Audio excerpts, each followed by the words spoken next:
Okay, so we have these issues with students being placed in the wrong setting. We have these issues with teachers not receiving training, but I mean, who does it really affect? Lack of training and the increase of students with special needs in the general education classrooms. Who does it really affect? First things first, it's going to affect the student with special needs.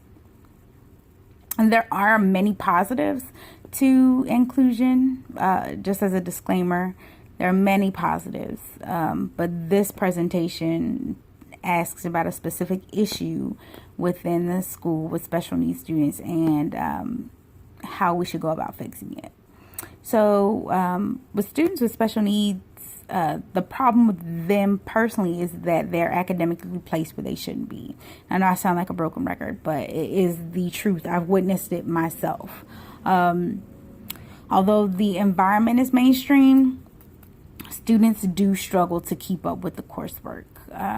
I've made references before about reading levels first and foremost. We can't work on ninth grade content when the reading level is on a third grade level. It just doesn't work.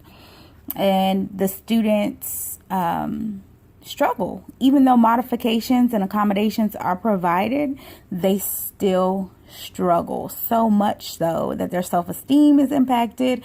And that's something that I've personally noticed is when the behaviors begin to shine through. No one wants to look silly. No one wants to feel incompetent. And in order to,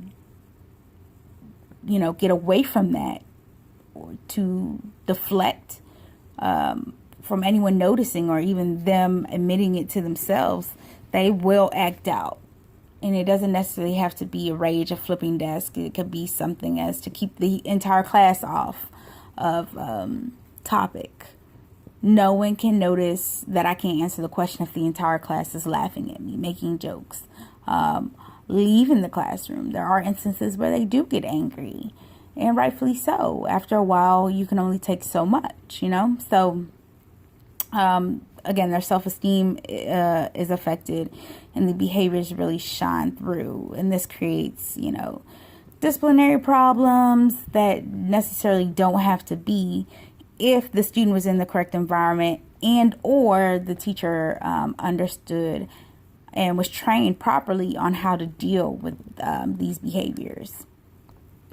So not only special education or students with special needs are affected, but also your general education students.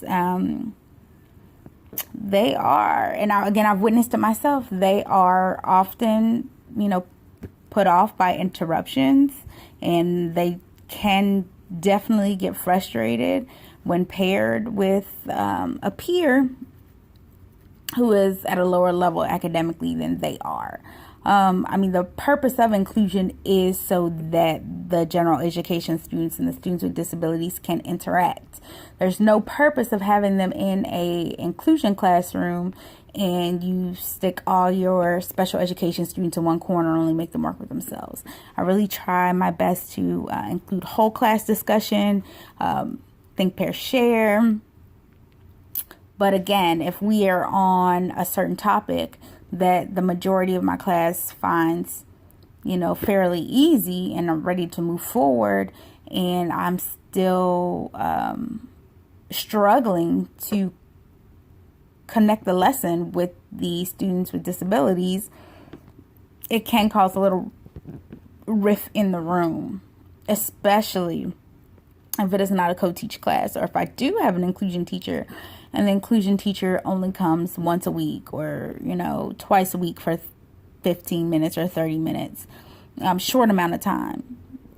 It is very difficult to keep the class cohesive and running smoothly. The general education teacher constantly feels frustrated. When you don't have the skills to accommodate behavioral needs and physical needs, like we talked about multiple disabilities. If I'm not prepared for a student with multiple disabilities, it is definitely frustrating. And although they try to accommodate the best they can, the academic gap is so big that any accommodations are really not successful as far as bridging the gap. And then I've also spoken with a few general education teachers that state that they are still held responsible for testing scores. Even if a test is accommodated, sometimes the special education population will score lower. And there are special education, there are students with disabilities that can hang in the general education classes. Not to say there are none that never do. They score very high on tests. They hardly have any behaviors.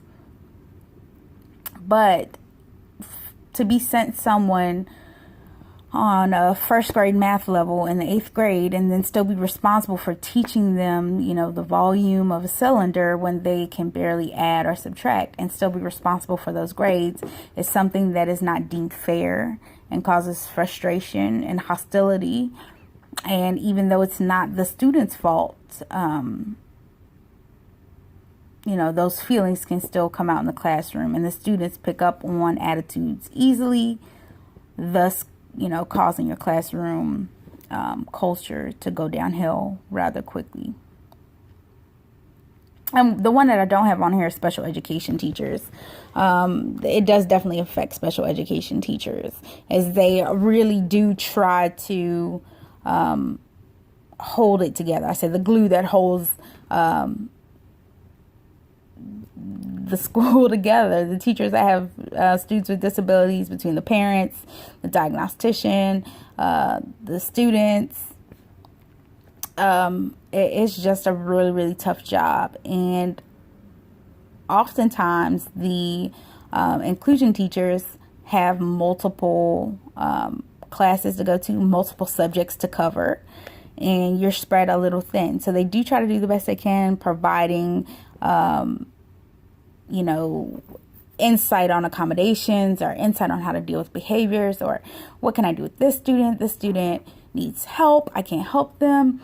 But unfortunately, they can't get to each and every one, especially with the caseload so high. And that's not just in classwork. That's also caseloads for, their contact children and their annual IEP meetings. So it's definitely frustrating on their end as well.